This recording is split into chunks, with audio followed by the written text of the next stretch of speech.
Es muy grato para nosotros estar aquí instalando esta nueva versión del Hey Festival en Riohacha.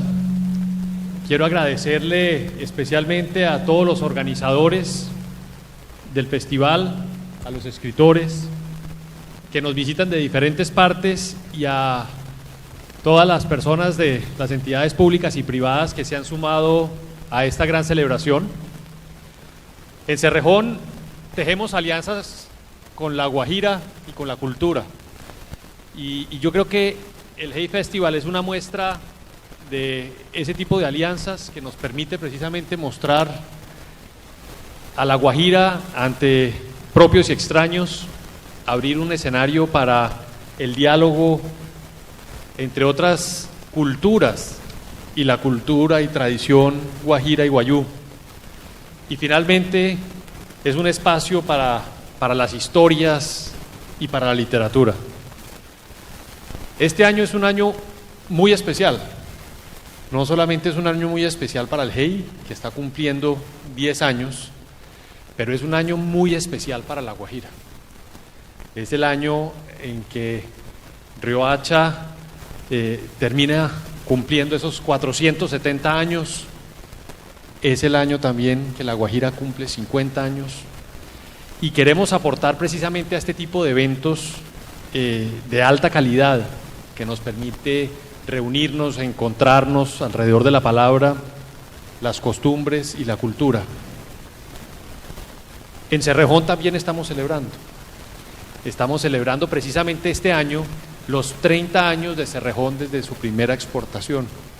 Entonces es un año de grandes celebraciones y en Cerrejón estamos siempre comprometidos con ese bienestar y con ese desarrollo de La Guajira. Nosotros, más allá de ser solamente ese gran exportador de carbón, vemos dentro de nuestra visión de negocio que queremos ser los aliados en el desarrollo de La Guajira. Y eso lo hemos logrado a través de los diferentes proyectos y programas que hemos hecho a través de las 4 fundaciones, a través de gestión social y precisamente a través de la celebración de este tipo de eventos. Esperamos que todos disfruten de este evento, de las grandes personalidades que tenemos aquí hoy, que nos acompañan y a las cuales les agradecemos su presencia, y esperamos que para todos sea un evento de gran emoción y un evento en el cual en Cerrejón le queremos rendir ese gran atributo a La Guajira. Muchísimas gracias y bienvenidos a todos. Muchísimas gracias al presidente de Cerrejón, señor Roberto Muguito Pombo, por sus palabras. Bueno, vamos a dar inicio al primer conversatorio. Empezamos con el periodismo y el vallenato. Daniel Sanfer Pizano en conversación con Welder Guerra, con la moderación de Pepe Palacio Coronado. Daniel Sanfer Pizano, periodista y escritor colombiano. Ha sido editor, columnista, guionista de cine y televisión, profesor universitario, conferencista internacional y hasta la fecha autor de más de 25 libros. En Colombia es considerado el padre del periodismo investigativo, a raíz de las punzantes pesquisas que llevó adelante en los tiempos en que trabajó en el periódico El Tiempo. Welder Guerra Curbelo, antropólogo y magíster en antropología de la Universidad de los Andes, con estudios de doctorado en la misma universidad, exsecretario de Asuntos Indígenas del Departamento de La Guajira, exdirector del Observatorio del Caribe Colombiano, Premio Nacional de Cultura 2001 en el área de antropología con la obra La Disputa y la Palabra, la ley en la sociedad guayú, autor del libro El poblamiento del territorio en el año 2008, columnista del Espectador, miembro correspondiente de la Academia Colombiana de Historia y hoy se desempeña como gerente del Banco de la República, sucursal Riohacha.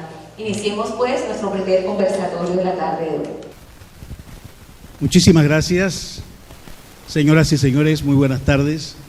En este primer conversatorio de Hey Festival en Riohacha es de mucha complacencia compartir con todos ustedes esta charla, las ideas, la diversificación de conceptos con 2 exponentes del pensamiento y la cultura colombiana.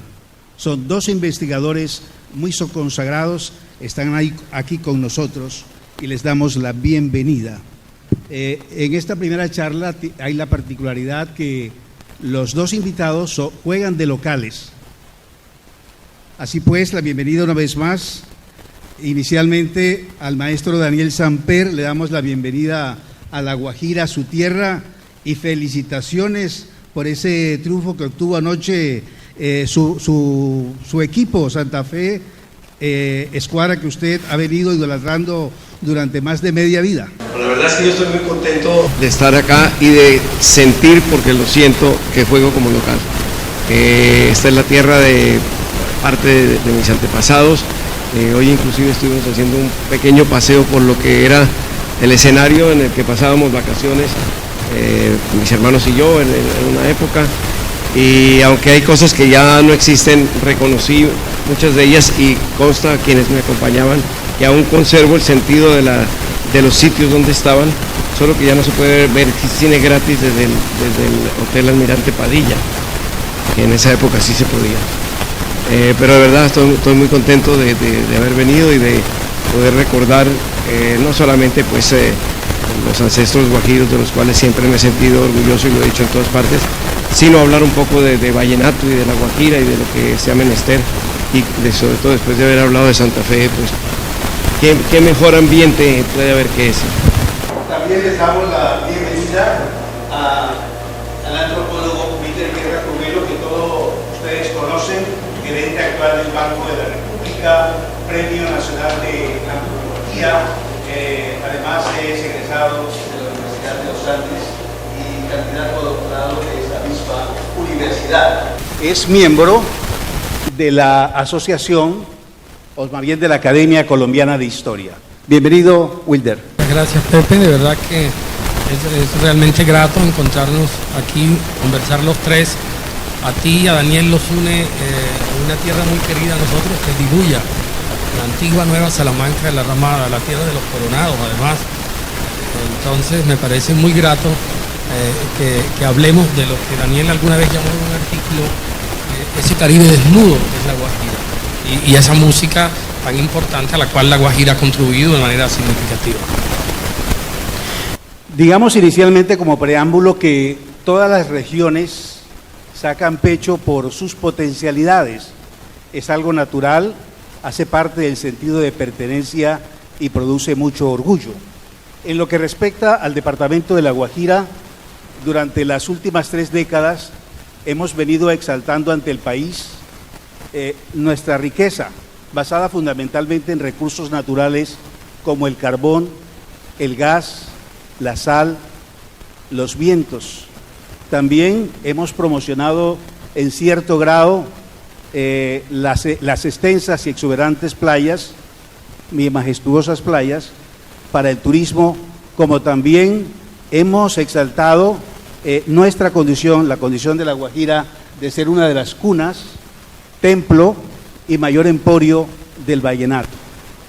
También gracias a varios escritores hemos promocionado las canteras de realidades mágicas que encierra el departamento de La Guajira. Pero sería muy importante que el país también conozca que La Guajira ha sido una especie de laboratorio, o más bien cuna, como una especie, digamos, de pabellón de maternidad de varios valores humanos y familias destacadas en el ámbito nacional. Ya hace parte, por ejemplo, del conocimiento en la historia patria, la historia de nuestro país, que La Guajira están los ancestros de Gabriel García Márquez. Todos sabemos y se sabe en el país y en el mundo que los padres, o más bien los abuelos maternos de Gabo, eran guajiros, los ribacheros Nicolás Márquez Mejía y Úrsula y Tranquilina Iguarán. Y su madre también era aquí de la ciudad de Barrancas, Guajira, Luisa Santiago. Pues bien, también en ese orden de ideas también es importante contarles algo, y es lo que queremos destacar esta tarde. Algo histórico con relación a uno de nuestros invitados. En julio de 1800 llegó aquí al país procedente de Italia, una pareja de esposos. Son Lucas Géneco, eran Lucas Géneco y Trinidad Carazo. Ellos vinieron acompañados de sus 4 hijos, Manuel, Paul, Flor, Lázaro y José. Ingresaron al país por Cartagena.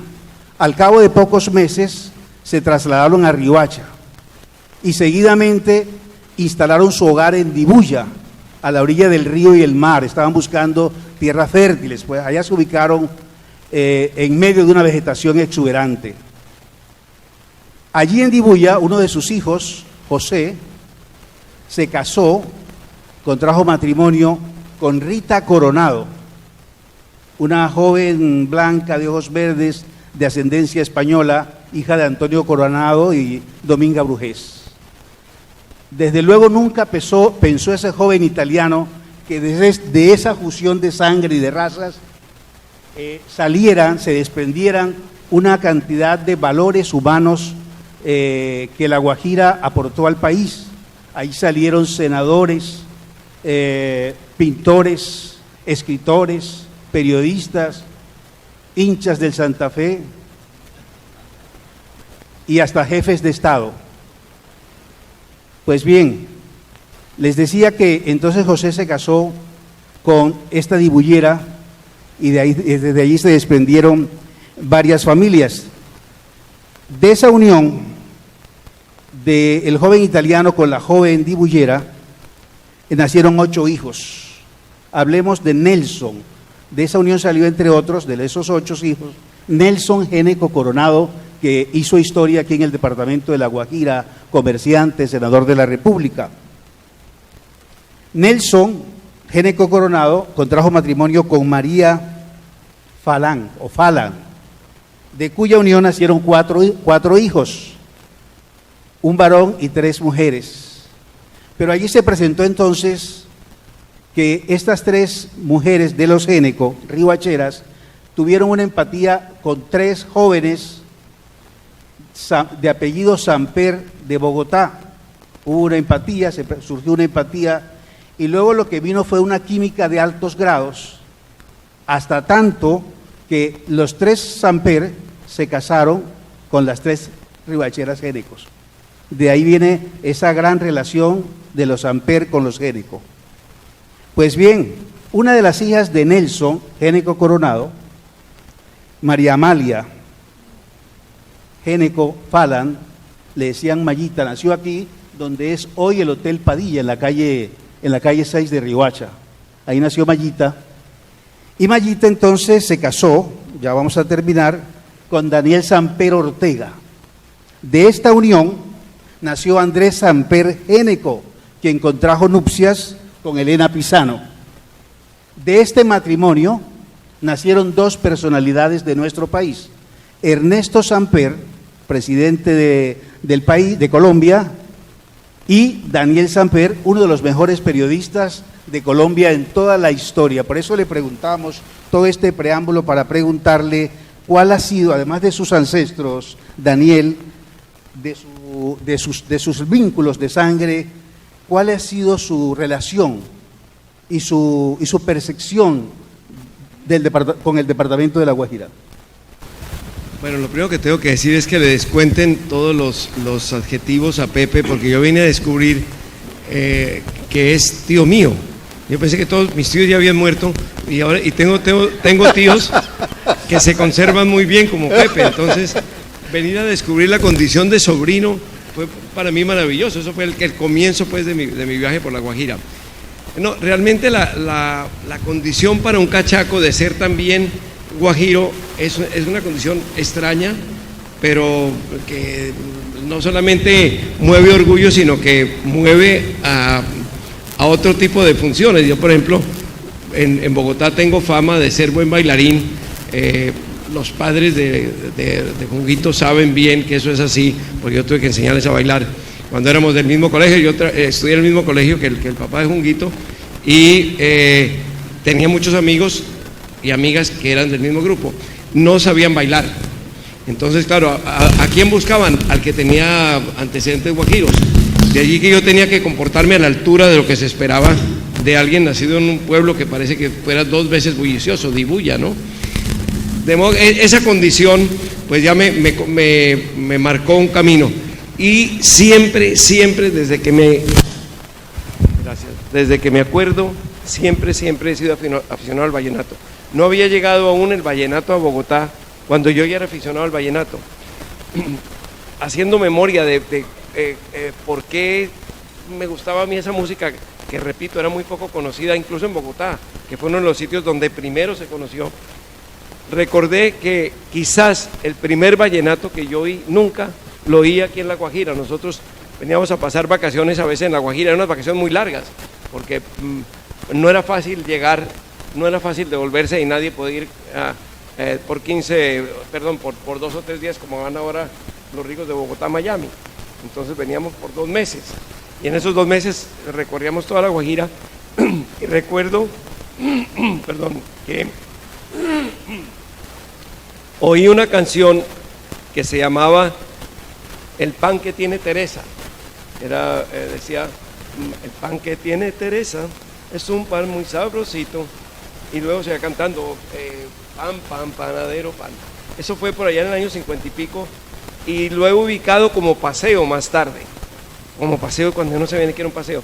De allí nací seguramente, yo tenía unos 13 o 14 años, mi afición al vallenato, que luego se siguió alimentando durante toda la vida, y ha seguido siendo uno de los puntos que me atraen a mí de la cultura popular colombiana, que es uno de mis grandes amores, la cultura popular en general de América Latina, de España, y la colombiana en particular. De manera que yo me siento en mi salsa cuando oigo vallenato, y me siento en mi salsa cuando vuelvo a La Guajira. No conocía yo la casa donde había nacido mi abuela, pero sí tengo varias anécdotas relacionadas con ella. Nacieron evidentemente ella y sus hermanas, bueno, 2 nacieron en Riohacha, y la tercera nació en Santa Marta, debajo de una cama, porque estaba la guerra civil, me imagino que la guerra de los 1000 días, y la familia tuvo que emigrar a Santa Marta. Y entonces la tercera, Blanquita, nació debajo de una cama, y ella dice que siempre era así de flaca por eso. Pero Blanquita era una fiera. En tiempos de Rojas Pinilla le hundió el ojo a un policía con el paraguas. Si esto era la débil, se imagina cómo eran las guajiras. Bueno, el caso es que mi abuela y ella llegaron cuando tenían poca edad, tenían unos 10 o 12 años, pero eran totalmente costeñas. Y mi abuela nos contaba siempre que subieron por el río, las mandaron con algún acudiente, mientras se quedaron allá en la costa sus padres, subieron por el río, llegaron a Honda, que es la tierra de mis antepasados, Samper, y de allí el lomo de mula, como se usaba, hasta Bogotá, y una parte de ese tramo la hacían en ferrocarril. Cuando llegaban a la Sabana, tomaban el ferrocarril y se bajaban en la estación de la Sabana, y allí las estaba esperando el abuelo de ellas, que era un poeta llamado Diego Falan, que le cantó a la luna y todas esas cosas, un poeta romántico, no muy bueno, pero bueno, eso, ¿qué hacemos? El caso es que las estaba esperando allí, y las llevó en un coche, venían sus nietas, eran de La Guajira, un sitio muy raro, y mi abuela decía que ellas se habían educado como en un ambiente totalmente costeño, y que cuando vieron el primer edificio de 3 pisos, le dijo una a la otra, dijo, mierda, mira este edificio. Bueno, mierda, dijo mi abuela, bueno, después siguió diciéndolo, pero eso dicho por una niña de don Diego Falan, que era un profesor de matemáticas irlandés. Dijo, niña, por favor, no digas esas palabras. Y ahí entendí yo que yo era más génico que otra cosa, ¿no? A mí me gustaría añadir, Daniel, algo, y es que ahora que mencionabas esa obra de teatro maravillosa de Camacho Ramírez, Luna de Arena, Ramón Viñés, el sabio catalán, escribió una obra de teatro en Santa Rosa, en Manaure, que está inédita y que se llama Orillas del Mar Caribe, y que es una familia catalana que llega a La Guajira y se ve envuelta en una trama de contrabando, aduana y todo este tipo de cosas, un poco de tragedia y maravillosa, y que valdría la pena que La Guajira, el país y el mundo en general conociese esta obra realmente. Pasemos entonces a una de las pasiones de nuestro invitado, Daniel Samper, el vallenato. Decía precisamente Ernesto, su hermano, cuando hablábamos de las grandes investigaciones serias que usted ha hecho en Colombia, usted creó la unidad investigativa del tiempo, que recuerdan muchos, puso o digamos desestabilizó, por llamarlo de alguna manera, los estamentos gubernamentales y políticos del país. Y Ernesto decía que lo más serio que usted hace es cuando escribe y habla de vallenatos, ¿es cierto? Claro, no le conviene el otro papel, el papel de vigilancia que tenemos que tener los periodistas.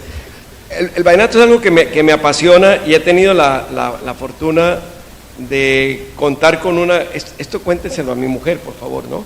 De contar con una señora muy querida que es mi esposa, que es muy aficionada al vallenato y siendo también cachaca. Entonces, ella se aficionó simplemente al ver mi afición y ahora sabe más que yo. Yo no la traigo porque es muy chiquita, entonces no le conviene pasear por estos sitios y tal. Lo cierto es que con ella escribimos y seleccionamos y dirigimos una colección que se llama 100 años de vallenato, que fue una producción de MTM. Fue prácticamente lo último que se hizo en ese tipo de promociones especiales antes de que se derrumbara el mercado del disco. El proyecto era hacer 100 años de vallenato, es decir, los 100 vallenatos de la historia, con un librito que fue el que lo acompañó, y luego seguir haciendo pequeñas producciones especiales de los grandes autores. Logramos hacer la de Escalona, después mi mujer hizo una sobre Leandro Díaz, pero ahí terminaron las ilusiones, desgraciadamente, vino toda la catástrofe que ha sido para el disco, las nuevas tecnologías, y hasta ahí llegamos. Pero yo creo, y alguna vez lo dije y nadie pudo decirme lo contrario, que soy el cachaco que más ha escrito sobre vallenato en Colombia. No el colombiano que más ha escrito, pero el cachaco que más ha escrito sobre vallenato. No digo que bien o mal, pero el que más. Agregaríamos nosotros que el que más ha escrito en Colombia. Y precisamente sobre el vallenato, Daniel Samper, en una de sus columnas de opinión, hacía un recuento de la importancia del vallenato. Contextualizaba y decía que primero uno de los íconos de la música en Colombia fue el bambuco. El bambuco, pues, era el símbolo que identificaba a Colombia, el símbolo de la nacionalidad, de la colombianidad. Como se sabe, en los pueblos del Caribe y en toda Latinoamérica, la identidad, el alma de un pueblo se busca por la raza y por la música. En este caso, pues, era el bambuco. Después, en la primera mitad del siglo XX, se presentó una especie de puja, decía Daniel, entre el bambuco y la cumbia. Al fin, después de esta puja, salió airosa la cumbia. Y luego, en los años 60 y 70, comenzó a darse otra puja por el primer lugar en la simbología nacional, en la predilección musical de los colombianos. En esta oportunidad fue entre la cumbia y el vallenato. Fue de tal dimensión la fuerza arrolladora de esta música de acordeón que no tardó mucho en imponerse en Colombia como la música del primer lugar y se ha perpetuado, digamos así. Toda esta introducción para preguntarle a Daniel a qué factores atribuye el éxito que ha tenido la música vallenata. Primero que todo, yo creo que a la reivindicación misma de la costa, es decir, Colombia fue siempre y ha seguido siendo todavía un país muy centralista, muy cachaco, donde el prestigio radicaba en otro tipo de factores distintos a la cultura popular. Había traductores del griego como Miguel Antonio Caro, que a propósito, bueno, tú lo sabes, nunca salió de Bogotá. Cuando lo convencieron de que era hora de que conociera un poquito el país, dijo, bueno, vamos pues a ver qué es lo que hay por ahí. Y llegó hasta Sasaima, que es un pueblo cerca de Bogotá, dijo, esto es muy caliente, hola. Dijo, no, y espérese lo que viene. Dijo, no, yo me devuelvo. Y don Miguel Antonio Caro se devolvió a Bogotá. Desde allá gobernaban, mucho más sabio Núñez, que se vino, dejó a don Miguel Antonio, que era una especie de presidente de bolsillo, era un tipo con unas tendencias horribles de tiranuelo y tal. Y don Rafael Núñez se entreteniera amaqueándose en Cartagena y comiendo dulces, que era lo que él le encantaba, y gobernaba desde allá. Entonces, en primer lugar eso, es decir, que la costa siempre ha sido vista, ya bastante menos, desde el centro de Bogotá como una tierra un poco inferior, ¿no?, a Bogotá. También hay un problema de racismo aquí, ¿no? Yo leo los viajeros colombianos del siglo XIX e incluso los más liberales y los más abiertos, como qué sé yo, José María Samper, que bueno, en esa época liberal, luego se volvió conservador, como pasa mucho aquí ahora, y otros. Al llegar mientras hablaban del bambuco, todo era muy bello, porque las letras los hacían los académicos de la lengua, no los hacían los campesinos, las letras del bambuco. Y luego cuando ya empezaban a oír la otra, decía, eso es música negros, eso es música negros. Y desgraciadamente Enrique Santos Montejo Calibán, que fue un gran columnista, hermano del doctor Eduardo Santos, abuelo del presidente, él también en columnas escritas no hace mucho, es decir, en los años 60, hablaba de esa cosa horrible que era el porro y esa música de negros. Pues sí, es que lo bueno que tiene es que era música de negros. Y por eso se impuso esa música, porque era para bailar también. No era solamente para serenatas tristes y poner ojos lacrimosos, como hacía Julio Flores, que finalmente se vino a morir aquí, en la costa, sino para animarse, para bailar, para sentir realmente un país que es mucho más, afortunadamente, que solamente la clase rica de Bogotá. Es un país donde hay indios, donde hay negros, donde hay mestizos, donde hay blancos, donde hay de todo. Ese país lo simboliza mucho mejor la música de la costa que la música del interior. Y a mí me encanta la música del interior y me encantan las coplas y me encantaban los tolimenses y todo eso, pero lo simboliza mejor. El vallenato lo simboliza mejor, el porro lo simboliza mejor, la cumbia. Y la prueba es que nadie dice no, es que el vallenato es una música costeña, el vallenato es una música colombiana. El colombiano se identifica con el vallenato y lo identifican con el vallenato. Lo mismo pasa con la cumbia, la música de la cumbia lo sabemos, y la cumbia en general pues nace en las sabanas de Bolívar y cerca del río y tal, pero es nuestra música, la cumbia es nuestra, y ha producido hijitos bastardos en muchos países, hay unas cumbias horribles en Argentina y en México y todo eso. En fin, ellos no saben, pero es muy mala la cumbia que ya se baila, es puro chucuchuco. El vallenato desgraciadamente ha producido hijitos bastardos, pero ese es otro tema muy largo y seguramente esta noche hablaremos en Colombia, el vallenato ha tenido una cosa horrible que es el mal vallenato. El buen vallenato es una maravilla, el mal vallenato es terrible. Y desgraciadamente nos ha tocado una época en que los dos coinciden y va desplazando poco a poco el mal vallenato al buen vallenato. Wilder, usted que ha investigado, precisamente quiero retroceder un poco sobre todo en estos días que han aparecido algunos artículos de prensa sobre la aparición de los instrumentos o el trío instrumental del vallenato. ¿Usted tiene algunas investigaciones sobre el particular?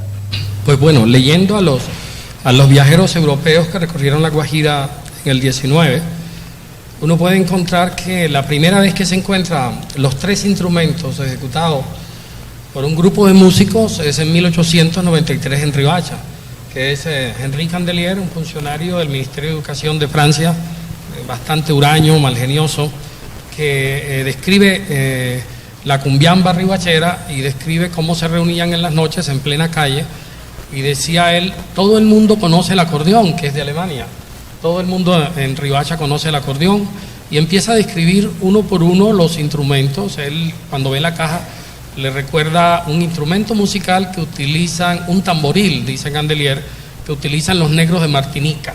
Y luego lo que más le llama la atención, curiosamente, es la guacharaca, la cual describe de una manera en lo físico y el sonido, dice, lo horroriza el sonido de la guacharaca, dice, qué chirrido, por Dios, y termina. Pero lo importante de Candelier es que aunque el acordeón ha sido registrada históricamente en la década de los 60 del siglo pasado en Santa Marta, la primera vez que encontramos un conjunto ya de verdad, un grupo de tres, los tres instrumentos concluyendo, es en Riohacha, en 1893. Y este es uno de los grandes aportes de los viajeros franceses. La guacharaca, por ejemplo, usted escribió recientemente una columna en El Espectador que precisamente aclaró muchas situaciones sobre este instrumento.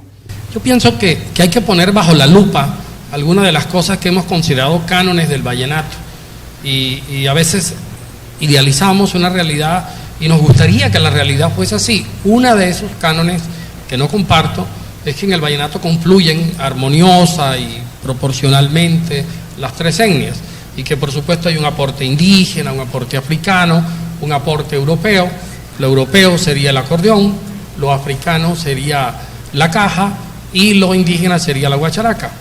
Pero a lo largo de todos los estudios de etnomusicología y del inventario de cultura material de los pueblos indígenas de América, desde el norte del Caribe hasta el sur del continente, la guacharaca no aparece asociada a ningún pueblo indígena.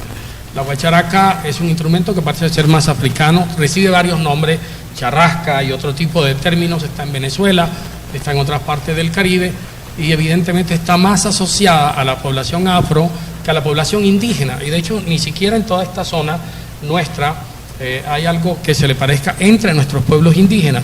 Hay, por el contrario, entre nuestros pueblos indígenas en la sierra un instrumento supremamente interesante, la gaita de Marocaso, por ejemplo, aquí en La Guajira, y la gaita de Atanques, que han sido poco trabajadas, poco tratadas, y quizás habría que buscar lo indígena un poco más en las narrativas, quizás.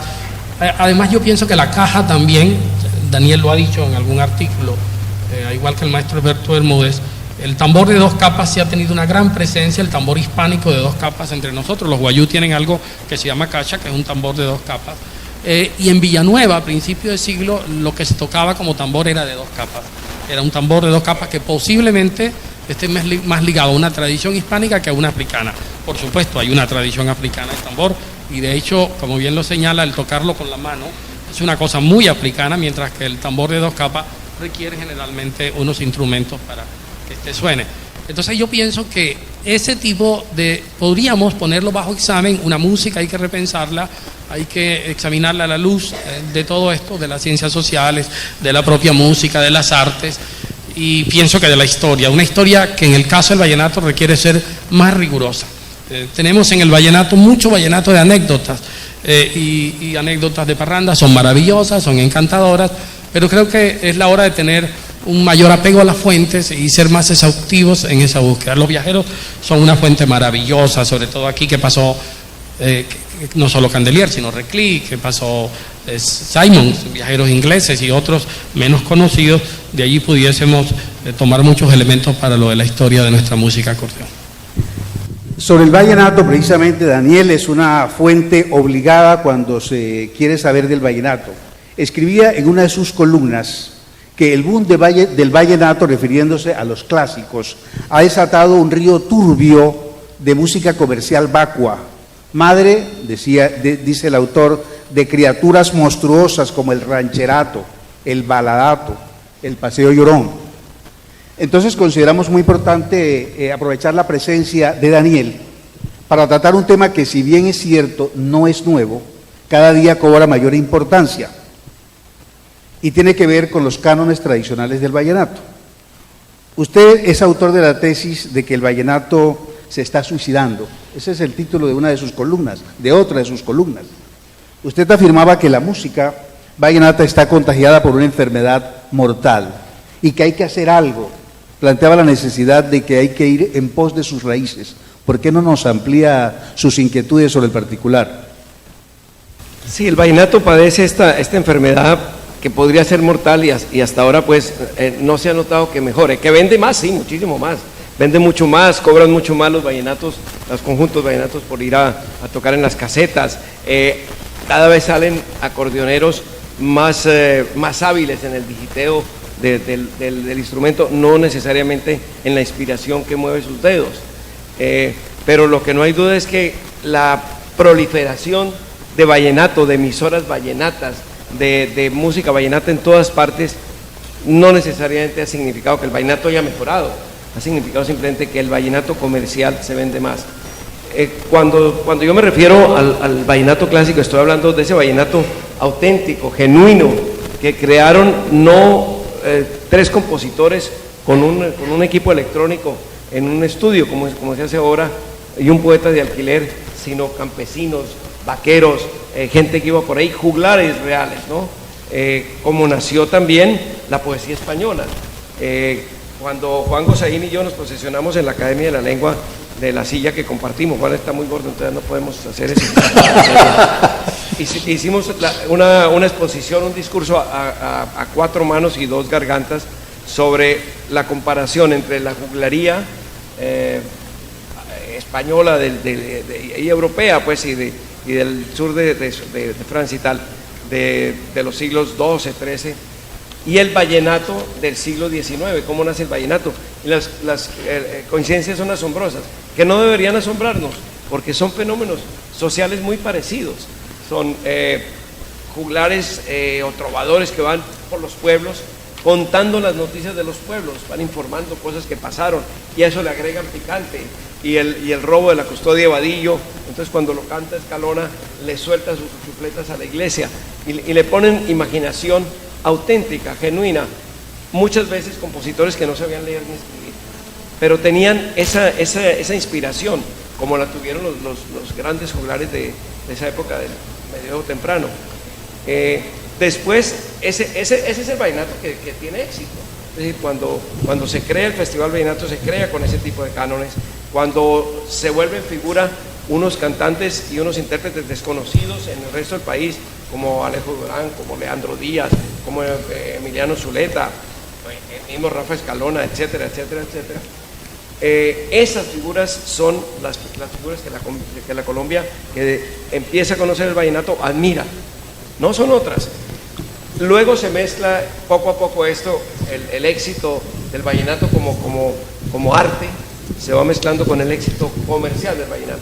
Y hay un momento en que la serpiente deja la piel, y esa piel el canon vallenato clásico, y empieza a ser simplemente vallenato por producción horaria. Cada hora tiene que salir una canción, y lo que nos hemos llenado es de una cantidad de malos vallenatos que además aplastan a los buenos vallenatos que se crean todavía. Es decir, de vez en cuando sale un gran vallenato y es difícil reconocerlo ya en ese bosque de horrores que es el vallenato comercial. Yo proponía, la solución es volver a los viejos vallenatos. Cada vez que yo leo mala poesía, automáticamente voy y busco a don Francisco de Quevedo y leo a Quevedo, leo a Lope. Y siento un alivio. Bueno, veo, no, es que no se ha acabado la poesía, lo que pasa es que está refundida. El vallenato clásico, el buen vallenato no se ha acabado, lo que pasa es que está refundido, no le dan la oportunidad. Pero ahí está, uno puede pasarse 1, 2 y 10 vidas oyendo extraordinarios vallenatos de la producción clásica, ¿no? A propósito, Daniel, hay un hermoso artículo suyo que se llama Cuando el paseo se va de paseo, que habla de una hermosa canción guajira de Leandro Díaz, ¿Dónde?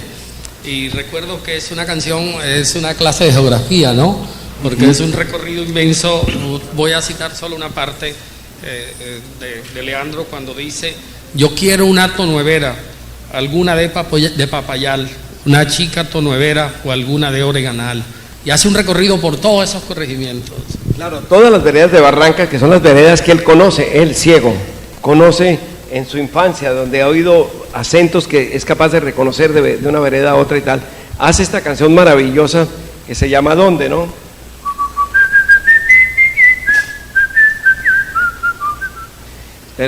Ya con el silbido ya la sacan, ¿verdad? Sí, claro.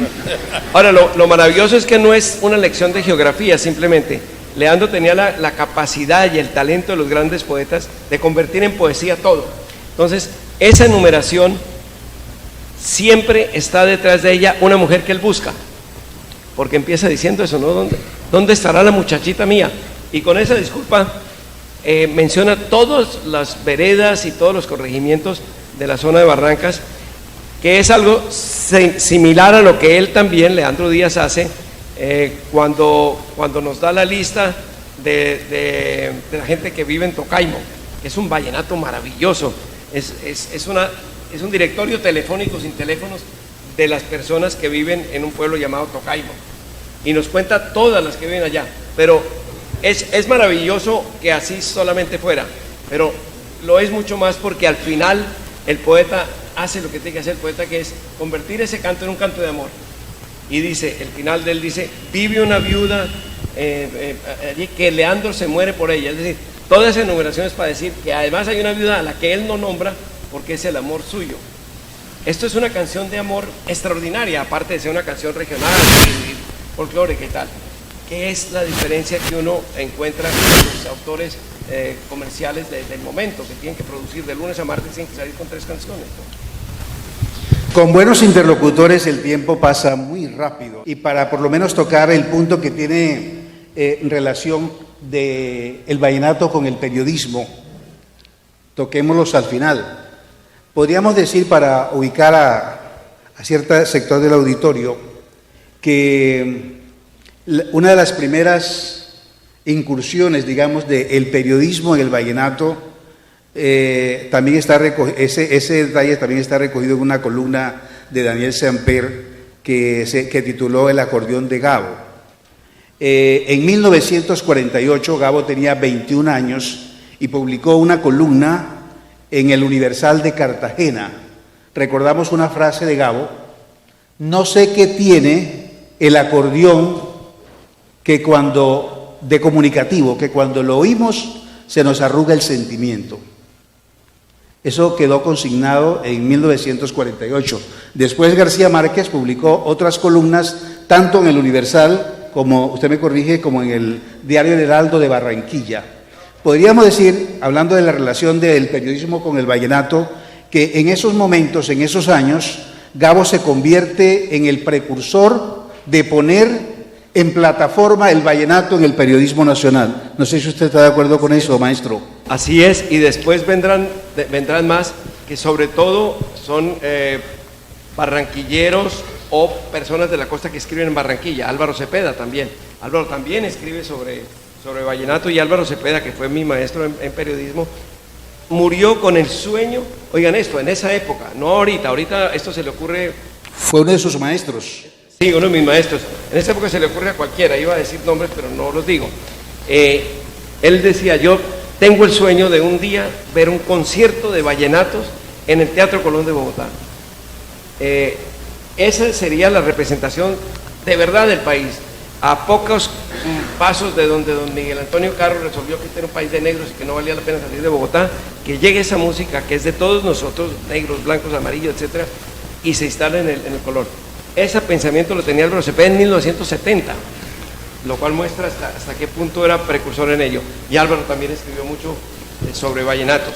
Y como sé que nos están haciendo señas, y para que ustedes vean que esta charla es multimedia, como se estila ahora, me han recomendado la librería que tiene una mesa abajo que les recuerde que los libros de los autores que están aquí, de muchos autores, empezando por este Pecho que les habla, están en esa mesa y que pueden comprarlos. Yo sé que si no hay una cuña comercial, ustedes no sienten que están realmente en un medio colombiano.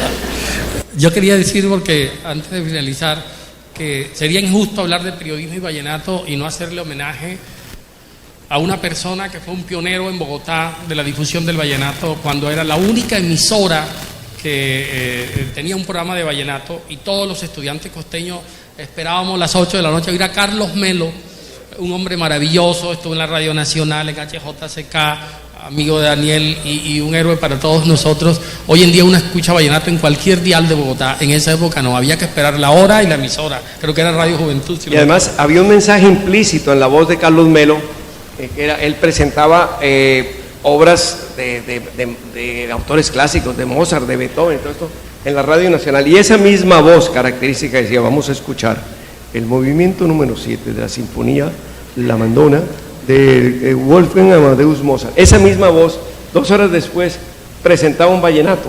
Ese era un mensaje implícito de la importancia que tiene el vallenato y la importancia de la música popular, como lo fue, entre otras cosas, mucha de la música que ahora es clásica, y en la época de Mozart y todos ellos era una música popular, bailable, sí, inclusive.